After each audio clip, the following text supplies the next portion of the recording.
जब हम बात कर रहे हैं कि 100 साल में भारत आजादी के बाद कहां पहुंचेगा और उस सफर की बात में सबसे जरूरी अगर कोई हिस्सा है तो वो है देश के किसानों की चर्चा।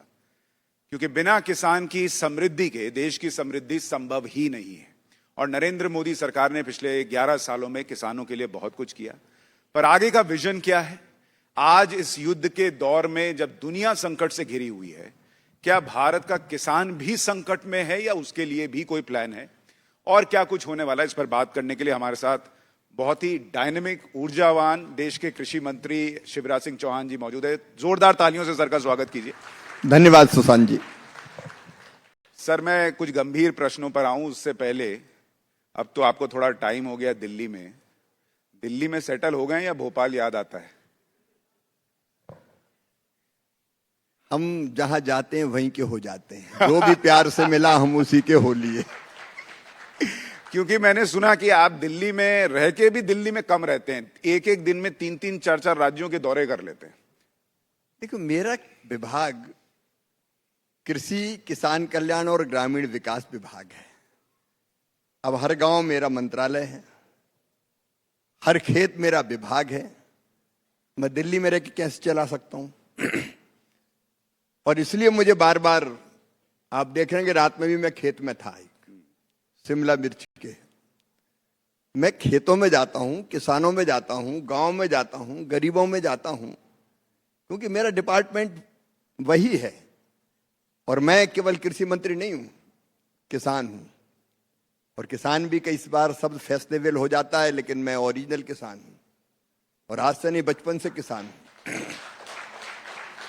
मैंने हल चलाए, उड़ाई, आप जानते हो। आज तक कल तो भूल गए, हल में जो पोर लगता था उसमें उड़ते थे। एक हल चलाता था और एक बच्चा उड़ता था, तो बच्चों का इस्तेमाल बहुत होता था उस समय। मैंने ट्रैक्टर भी चलाया और आज भी खेती कर रहा हूं। मैं ऐसा किसान नहीं हूं कि जिसने गांव नहीं देखे, गांव की गलियां नहीं देखी, नहीं देखे, खेत की पगडंडियां नहीं देखी, कीचड़ नहीं देखी, धूल नहीं देखी, जिसको ये पता नहीं कि मिर्ची ऐसे लगती कि ऐसे लगती। मैं तो खेतों में काम करता हूं और किसानों के बीच जाता हूं। दिल्ली के कृषि भवन में बैठ के आप खेती किसानी के कल्याण की बात नहीं कर सकते तब तक, जब तक कि आप खेतों में और किसानों के बीच ना जाओ। मैं खेती जीता हूं, क्या बात, उनके बीच रहता हूं। और आप देखते होंगे अलग अलग समय में अलग अलग देश में घूमता हूं, तो मैं जो अच्छे प्रयोग होते हैं उसके लिए पूरे देश के किसानों को एजुकेट भी करता हूं। अब पिछले दिनों वाराणसी गया तो मैंने बताया किसानों को कि एक ही पेड़ में ऊपर टमाटर लगे, नीचे से मैं आलू खोद के निकाल रहा था। कई प्रयोग देश में हो रहे हैं। तो सर, मुझे लगता है इसीलिए आपको प्रधानमंत्री जी ने ये अपना सबसे दिल के करीब वाला मंत्रालय दे रखा है, क्योंकि वो किसानों के लिए बहुत काम करते हैं, बात करते हैं। लेकिन जब आपको उन्होंने ये जिम्मेदारी दी, कुछ कहा था? वैसे तो आप बहुत अनुभवी हैं, लेकिन उन्होंने कुछ कहा था कि इसमें कम से कम इतना करके दीजिए मुझे? उनका जिम्मेदारी देने का मतलब है काम करो, और काम 2014 ही से हो रहा है। अगर खेतीबाड़ी के बारे में देखें तो मुख्य रूप से हमारे 3 लक्ष्य हैं। नंबर 1, देश की खाद्य सुरक्षा सुनिश्चित करना, फूड सिक्योरिटी हमारे लिए सबसे इंपॉर्टेंट है। 140 करोड़ तो हम कह रहे हैं, उससे ज्यादा है हमारी पॉपुलेशन। हमें पेट भरना है। आज वो दिन चले गए जब आप किसी दूसरे से मंगा लें, पता नहीं कब कौन सनक जाए। और इसलिए खाद्य सुरक्षा हमको सुनिश्चित करनी पड़ेगी। दूसरे, किसानों की आजीविका हमारे लिए बहुत महत्वपूर्ण मुद्दा है। और तीसरे, हम पोषण भी दें अपनी जनता को। कुछ केवल गेहूं खिलाएं इससे काम नहीं चलेगा। आप उसको पोषण सुरक्षा संपूर्ण कैसे मिले, ये महत्वपूर्ण है। और उसके लिए प्रधानमंत्री जी का विजन है, हमारी सरकार का विजन है, उनका हमें गाइडेंस है। हम लोग 6 काम कर रहे हैं। नंबर 1, उत्पादन और उत्पादकता बढ़ाना। उत्पादन ओवरऑल बढ़ाना और पर हेक्टर उत्पादकता बढ़ाना। आज मैं बहुत खुशी और गर्व के साथ ही कह रहा हूं कि गेहूं और चावल के भंडार हमारे भरपूर है। चावल के उत्पादन में चीन को पीछे छोड़कर भारत आज नंबर 1 बन गया है। दुनिया में नंबर 1 पर हैं हम। इन चीजों को मांगने की जरूरत नहीं है, एक्सपोर्ट कर रहे हैं। हमारे पास भरे हुए हैं हमारे सारे गोदाम। फल और सब्जियों का उत्पादन लगातार बढ़ रहा है। पिछले 2014 से अगर 25 तक देखें तो 44% उत्पादन हमारा बढ़ा है। तो उत्पादन बढ़ाना, उत्पादकता बढ़ाना, उत्पादन की कीमत घटाना है, क्योंकि खेती फायदे का धंधा तब बनेगी जब उत्पादन की लागत घटे। जितना उत्पादन पैदा किया वो पूरा लागत में ही लग गया, बैंक का ब्याज दे दिया, बाकी पैसे खाद बीज के चले गए और कुछ बचे नहीं, तो मतलब क्या है। तीसरी चीज, उत्पादन के ठीक दाम मिले किसान को। चौथी चीज है, भगवान ना करे लेकिन आज जलवायु परिवर्तन के दौर में कुछ कहा नहीं जा सकता, कब ओले आ जाएं, कब बारिश आ जाए, एक साथ बारिश आ जाए, बाढ़ आ जाए, तो नुकसान हो जाए तो उसकी भरपाई करना। लेकिन एक और बहुत महत्वपूर्ण मुद्दा है, वो है कृषि का विविधीकरण, डाइवर्सिफिकेशन। हमको सब चीजें चाहिए, केवल गेहूं चावल से काम नहीं चलेगा, तो हमको दलहन भी चाहिए, हमको तिलहन भी चाहिए, हमको फल भी चाहिए, हमको सब्जियां भी चाहिए। और डाइवर्सिफिकेशन इसलिए भी जरूरी है कि असंतुलित उपयोग के कारण केमिकल फर्टिलाइजर के धरती की उर्वरा क्षमता भी लगातार घटती जा रही है, ऑर्गेनिक कार्बन कम हो रहा है। ये आने वाली पीढ़ियों के भविष्य पर संकट है, और इसलिए प्रधानमंत्री नरेंद्र मोदी केवल आज की नहीं सोचते, आने वाली पीढ़ियों की भी सोचते हैं। तो सर, आप जब इतना काम कर रहे हैं, दो महत्वपूर्ण, पूरा तो बता ही नहीं मुझे, लेकिन टाइम कम है। लेकिन जब आप इतना काम कर रहे हैं, दो महत्वपूर्ण प्रश्न जो विपक्ष पूछता है, एक तो कि क्या किसानों की आय वाकई दोगुनी हो पाई, जो आपने कहा था कि हम कर देंगे, क्योंकि, और दूसरा प्रश्न वो पूछ रहे हैं क्योंकि आपने तो कह दिया कि 8 गुनी कर दी है कुछ की, तो लोग उस पर भी कह रहे हैं कि 8 गुनी किसकी कर दी। मैंने जो कहा वो तथ्यों के आधार पर कहा। कांग्रेस की रिजीम में किसानों की कभी चिंता नहीं की गई, मैं केवल आलोचना के लिए नहीं कह रहा, कभी चिंता की ही नहीं ढंग से, और इसलिए हालत बहुत खराब थी। मैं ये नहीं कह रहा कि सब कुछ एकदम बहुत अच्छा हो गया है, लेकिन जहां तक आय दुगनी करने का सवाल है, मैं दावे के साथ कहता हूं कई किसानों की आय दुगनी हुई है। मैं तो नाम और फोन नंबर देके वहां बताने वाला था पार्लियामेंट में कि पूछ लो आप। कई किसानों की आय दुगनी भी हुई है, तिगुनी भी हुई है, चौगुनी भी हुई है, जो आधुनिक कृषि करते हैं, आधुनिक तौर तरीकों का इस्तेमाल करते हैं। प्रिसीजन एग्रीकल्चर का सवाल है, green house, poly house technology का इस्तेमाल कर रहे हैं, उनकी आय तो 8-8 गुना भी बढ़ी है। ऐसे उदाहरण है। ये कई का कुछ परसेंटेज है सर कि इतने किसानों की हो गई होगी? ऐसा है कि खेती ऐसा विषय नहीं है कि यूनिवर्सल तनख्वाह की तरह के 5,000 से सबकी 10,000 हो गई, ये नहीं होता।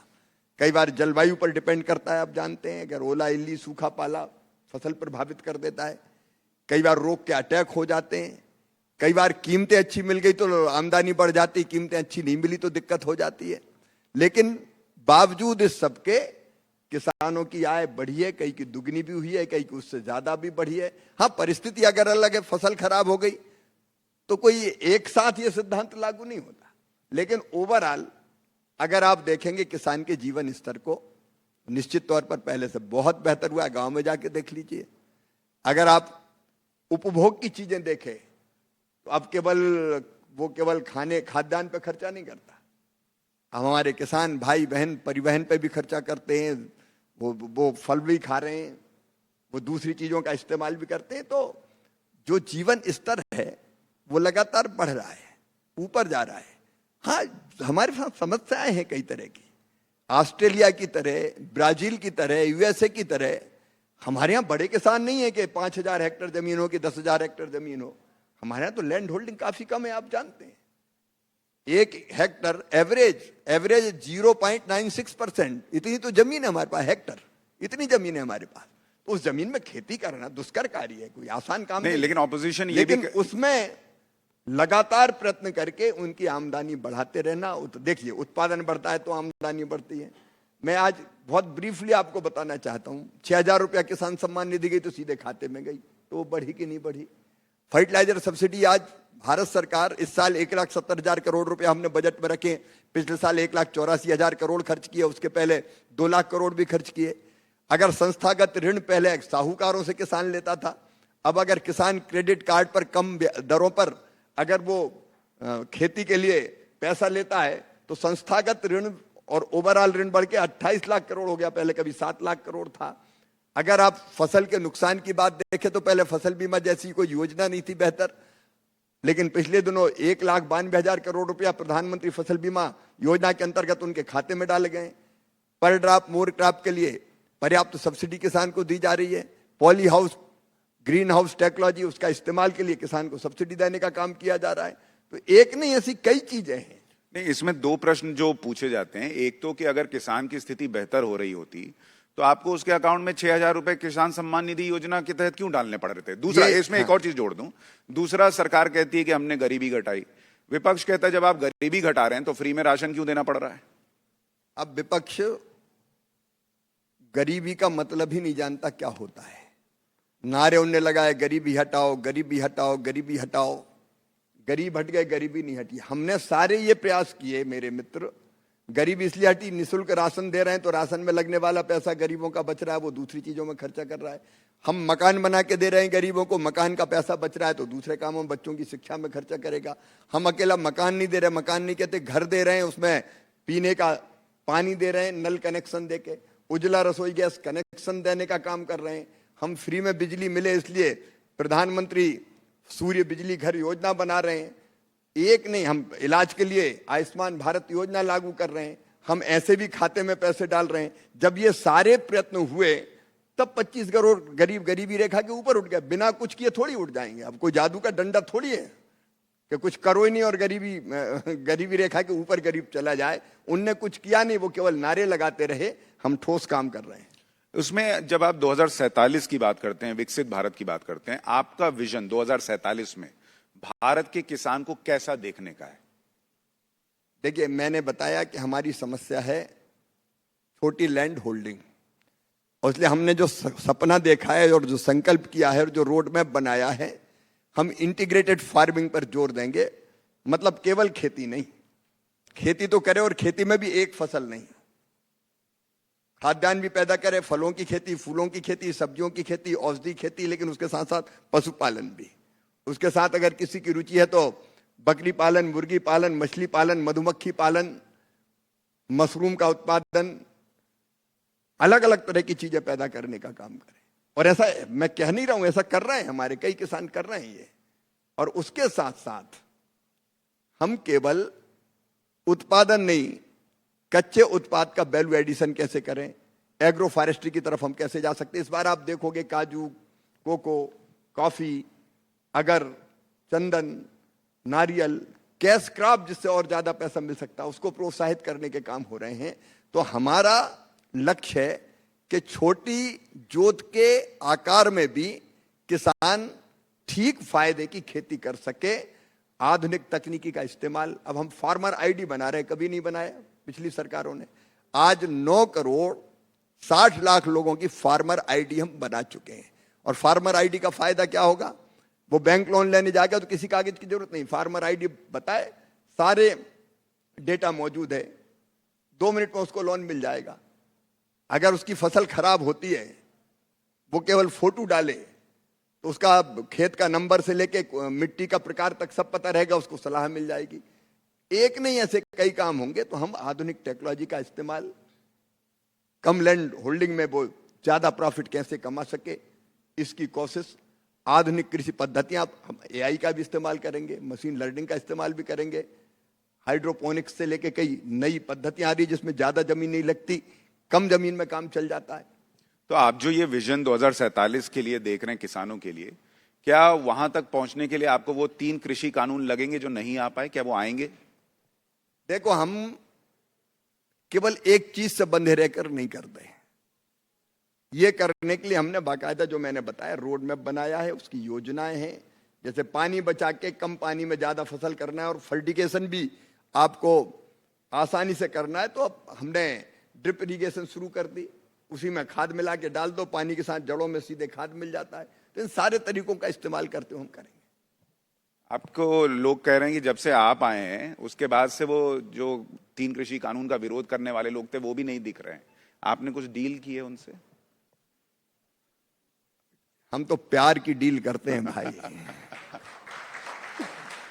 स्नेह, प्रेम, आत्मीयता, संवाद से समाधान। झगड़ा कैसा? हम सब भारत माँ के लाल, भेदभाव का कहां सवाल। अब किसान हैं तो कुछ आप अपनी मांग रखेंगे, उसमें क्या दिक्कत है? आप गले लगाओ, प्यार से बात करो, जो हो सके करो, जो नहीं हो सके उसके लिए कन्विंस करो। तो मैं समझता हूं संवाद से समाधान ही रास्ता है। आप कह रहे हैं आप प्यार की डील करते हैं, राहुल गांधी कह रहे हैं आपने अमेरिका से जो डील की उसमें देश के किसानों से समझौता कर लिया उनके हितों से। वहां किससे प्यार दिखा दिया आपने? ऐसा मोहब्बत की दुकान तो उनने खोली थी। अब आजकल मोहब्बत की दुकान में नफरत का सामान बेचते हैं वो। हर चीज में विरोध। मैं किसी को विरोधी नहीं मानता, मैं उनको भी मित्र मानता हूं, भाई मानता हूं, लेकिन ऐसा नेगेटिव माइंडसेट है, हर चीज का हम तो विरोध करेंगे साहब। और आपदा में अवसर देखना, ये मैं आलोचना के लिए नहीं कह रहा। देखिए कुछ मुद्दे ऐसे होते हैं जिसमें सारा देश पक्ष हो प्रतिपक्ष हो आम सहमति बनाता है। आपको ध्यान होगा जब भारत पाकिस्तान का युद्ध हुआ उस समय अटल जी ने पूरा जनसंघ इंदिरा जी के पीछे खड़ा था कि इस समय देश सर्वोपरि है। आपको यह भी ध्यान होगा कि जब संयुक्त राष्ट्र संघ में जरूरत पड़ी थी स्वर्गीय नरसिम्हा राव जी को, तो अटल बिहारी वाजपेयी जी विरोध में होने के बाद भी देश का प्रतिनिधित्व करने गए थे, लीड किया था उन्होंने प्रतिनिधि मंडल को। ये होती है एक राष्ट्रीय भावना। हम घर में राजनीतिक मुद्दों पर लड़ेंगे, लेकिन राष्ट्र हित के मुद्दों पर सारा देश एक रहेगा, राष्ट्र हित सर्वोपरि। मैं एक घटना आपको सुशांत जी सुनाना चाहता हूं। मैं मुख्यमंत्री था और मुख्यमंत्री के रूप में अमेरिका गया, तो मुझे वाशिंगटन डीसी में एक सवाल पूछा गया। स्वर्गीय मनमोहन सिंह जी उस समय प्रधानमंत्री हुआ करते थे कि आपके प्रधानमंत्री अंडर अचीवर है। मैंने कहा कदापि नहीं, वो भारत के प्रधानमंत्री है और भारत का प्रधानमंत्री हमारा गर्व है। भारत का प्रधानमंत्री अंडर अचीवर नहीं हो सकता। और मैंने गर्व से कहा अमेरिका में मैं ये कहूंगा कि हमारे प्रधानमंत्री अंडर अचीवर है।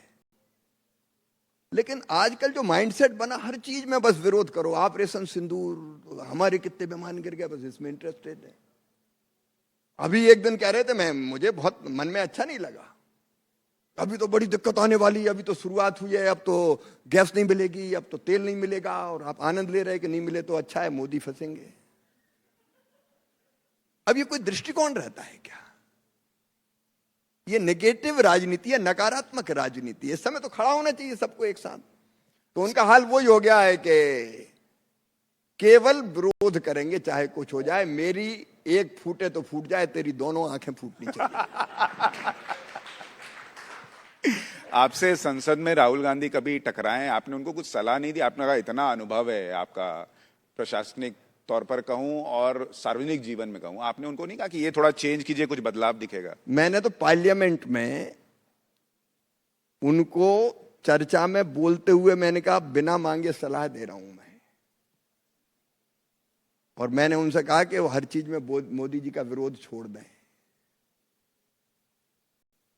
क्योंकि ये विरोध उनको कहीं का नहीं छोड़ेगा। विरोध के लिए देखिए आलोचना होनी चाहिए, लोकतंत्र में स्वस्थ आलोचना का स्वागत है। और मैं तो कहता हूं निंदक नीरे राखिए आंगन कुटी छबाए, बिन पानी साबुन बिना निर्मल करे स्वभाव। लेकिन हर चीज में केवल गाली देना है तो आपके बारे में सोच ये बन जाएगा कि आप तो विरोध के लिए विरोध करते हैं। सर, उनका विरोध अगर थोड़ी देर छोड़ भी दें, अभी देश के सामने एक बड़ा संकट आ गया। अमेरिका, ईरान, इजराइल लड़ रहे हैं, हम बीच में फंस गए। क्या देश के किसानों के लिए संकट है? क्या देश में जो अभी बुआई का समय है उसमें कोई दिक्कत आने वाली है? क्या उर्वरकों को, फर्टिलाइजर को लेकर कोई दिक्कत है? जब भी युद्ध होता है सारी दुनिया के लिए वो संकट होता है, और उसका प्रत्यक्ष और अप्रत्यक्ष असर हर एक देश पे पड़ता है। मैं ये बिल्कुल नहीं कहूंगा कि नहीं कोई दिक्कत ही नहीं है, परेशानी है, पूरी दुनिया को परेशानी है। आज युद्ध कभी अच्छे नहीं होते, लेकिन इतना पक्का है कि प्रधानमंत्री जी के नेतृत्व में हमने सारी योजनाएं बनाई है कि परिस्थिति अगर पैदा होगी, जैसे आप अगर आज की बात करें, मेरे पास फर्टिलाइजर का भारत सरकार के पास पर्याप्त स्टॉक है। कितने दिन का? हमें अभी कोई चिंता नहीं है, और आगे कैसे पर्याप्त बना रहे उसके लिए हम लोग योजना बना रहे हैं। क्योंकि जहाज नहीं आएंगे, बाकी दिक्कतें होंगी, तो मैं कहूंगा कोई दिक्कत ही नहीं, तो ये तो गलत होगा। लेकिन ग्रुप ऑफ मिनिस्टर्स बना हुआ है जो देख रहा है रास्ते सब, कहां मिलेगा, कैसे मिलेगा, कहां से आएगा। संकट है, लेकिन संकट में से जो रास्ता निकाले वही तो नेता है भाई। इस संकट में भी मनोबल गिराने की जरूरत नहीं है। मैं अपने किसान भाई और बहनों को भी आश्वस्त करना चाहता हूं कि कोई चिंता ना करें, परिश्रम की पराकाष्ठा और प्रयत्नों की परिसीमा करेंगे और इंतजाम करके हम किसान की खेती बाड़ी को ठीक ढंग से चलने देंगे। ये हमारी प्राथमिकता है, कोई कसर नहीं छोड़ेंगे। तो देश के कृषि मंत्री किसानों को गारंटी दे रहे हैं कि ना खाद की कमी होगी ना खाद की कीमत बढ़ेगी। देखिए, मैंने कहा कि हम कोई भी प्रयत्न नहीं छोड़ेंगे। मैंने कहा संकट तो है, मैं ये कहूँ कि कुछ है ही नहीं है, हम तो चुटकी बजाएंगे और आ जाएगा, ये नहीं है। अगर लंबा युद्ध खिंचता है तो दिक्कतें होगी। प्रधानमंत्री जी ने भी आज सब मुख्यमंत्रियों से बात की है, लेकिन रास्ता निकालने में कोई कसर नहीं छोड़ेंगे। हम तो अब आज से गुणा भाग कर रहे हैं कि कैसे आएगा, कहां से आएगा, क्या आएगा और विकल्प उसके क्या क्या हो सकते हैं। क्या महंगाई बढ़ने वाली है? युद्ध होता है तो कई तरह की चीजें होती है मेरे मित्र, लेकिन अब मैं कोई ऐसा ज्योतिषी नहीं हूं कि कल कितनी बढ़ेगी, परसों कितनी बढ़ेगी। अब रोज टेलीविजन चैनल्स देखते हैं तो लगता है कि शायद आज खत्म हो जाए, फिर 5 दिन, फिर 10 दिन। अब आने वाले समय में क्या परिस्थितियां बनती है ये तो उसके बाद ही कोई कह सकता है। लेकिन मैं अपने नेतृत्व पर हमारा पूरा भरोसा है, संकट में से रास्ता निकालेंगे। आपदा में भी हम लोग समाधान खोज के अपने देश की जनता को दिक्कत ना हो इसका जी जान से प्रयत्न करेंगे।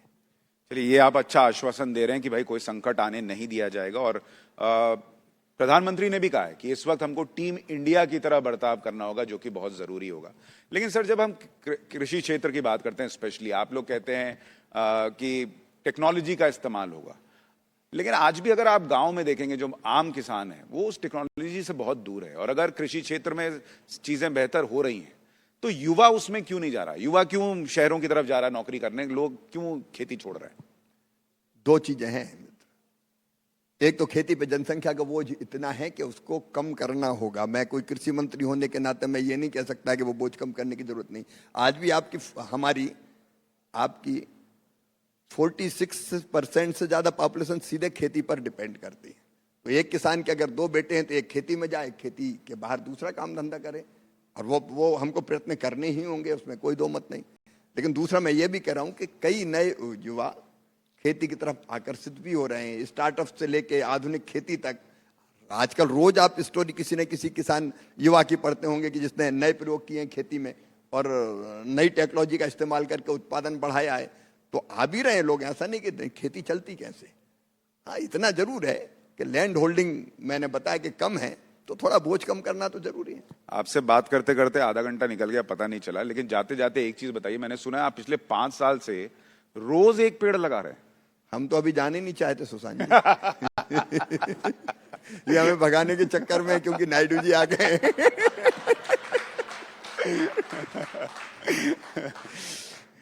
देखिए, एक जिम्मेदार नागरिक के नाते हमारे कुछ कर्तव्य होते हैं। एक वो जो हम काम कर रहे हैं वो मेहनत और ईमानदारी के साथ करें, क्योंकि हम देश के लिए करते हैं, जनता के लिए करते हैं।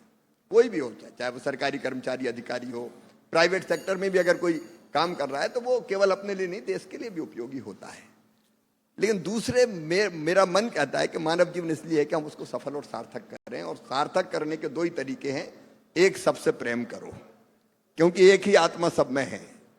आत्मवत सर्वभूतेषु सियाराम में सब जग जानी, सब अपने ही है, पराया कोई है ही नहीं, इसलिए वसुदैव कुटुंबकम। तो एक तो सबसे प्रेम करो और दूसरे सबकी सेवा करो। प्रेम का प्रकटीकरण होता है सेवा में, और सेवा के कई तरीके हैं। अगर आप दिव्यांग की मदद करते हैं तो सेवा है, कोई और सेवा का काम करते तो भी सेवा है। लेकिन मैं मानता हूं कि एक काम अगर आपने कर दिया तो सारी दुनिया की सेवा है, और वो काम है पेड़ लगाना, पर्यावरण बचाना। आपने पेड़ लगाया तो आपने अपने लिए भी सांसों का इंतजाम कर दिया, ऑक्सीजन का। लेकिन एक वयस्क पेड़ पे, बड़े पेड़ पे कितने पक्षी, जीव जंतु, कीट पतंगे अपना जीवन पाते हैं, उसके फलों पर कितने निर्भर करते हैं आप जानते हैं। मैं चूंकि समय हो गया, मैं जान रहा हूं, इसलिए ज्यादा विश्लेषण नहीं करूंगा। लेकिन पर्यावरण बचाना, पेड़ लगाना, ये सारे संसार की सेवा है। और इसलिए मैंने तय किया है कि चाहे कुछ हो जाए, मैं रोज पेड़ लगाऊंगा। मैं भोपाल में रहूं, दिल्ली में रहूं, देश के किसी और हिस्से में रहूं, विदेश में रहूं, मैं रोज पेड़ लगाता हूं। और आप सबसे आग्रह करता हूं कि रोज मत लगाओ, लेकिन जन्मदिन के दिन जरूर पेड़ लगा देना।